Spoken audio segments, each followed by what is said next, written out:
বিসমিল্লাহির রহমানির রাহিম। আসলে ইতিপূর্বে এই বাগানে যারা আসছিলেন অবশ্যই দেখছেন সেই ভাইরাল কমলা এবং মালটার বাগানের চিত্র এটা। তা আসলে এখানে যেহেতু অনেক দূর-দূরান্ত থেকে মানুষ আসছে দেখার জন্য, কিনার জন্য এই ভাইরাল কমলা এবং মালটার বাগানে। তো আসছিলেন যারা তারা কিন্তু এটা দেখেননি। এখানে কিন্তু ২ টা ওয়াশরুম হচ্ছে। কারণ হলো কি আসলে যেহেতু এটা একটা মাঠের মধ্যে এই বাগানটা, আসলে দূর-দূরান্ত থেকে মানুষ আসলে তাদের ওয়াশরুমের প্রয়োজন হয়। আর তারপরে মালিকপক্ষ একটু বিশুদ্ধ খাবার পানির ব্যবস্থা করছে। আগের যে মোটরটা ছিল, ওই মোটরের পানিটা খুব একটা ভালো ছিল না। মানে আয়রন ছিল। এইজন্য কিন্তু আবার এই যে আরেকটা সাবমার্সিবল বসাইছে। উপরে একটা টাঙ্কি বসাবে।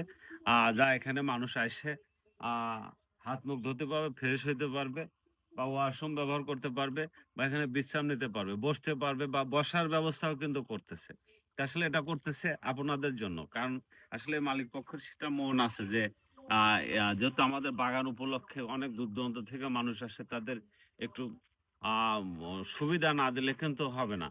যে এখানে আসবে, বসবে, একটু রেস্ট নেবে বা এখানে খাওয়া-দাওয়ার ব্যবস্থা থাকবে ইনশাআল্লাহ সামনের দিনগুলা। সেই মাথায় রেখেই কিন্তু তারা কাজ করতেছে। আসলেও অলরেডি তো ফুল চলে আসছে। আ ফুলের থেকে ফল হবে আলহামদুলিল্লাহ। তো আসলেও আ ঠিক ওই নভেম্বর, ডিসেম্বরে কিন্তু আবার সেই ফল পাকবে।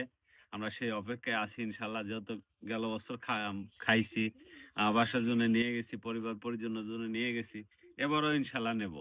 তো সবাই ভালো থাকবেন। আমার জন্য দোয়া করবেন। আসসালামু আলাইকুম।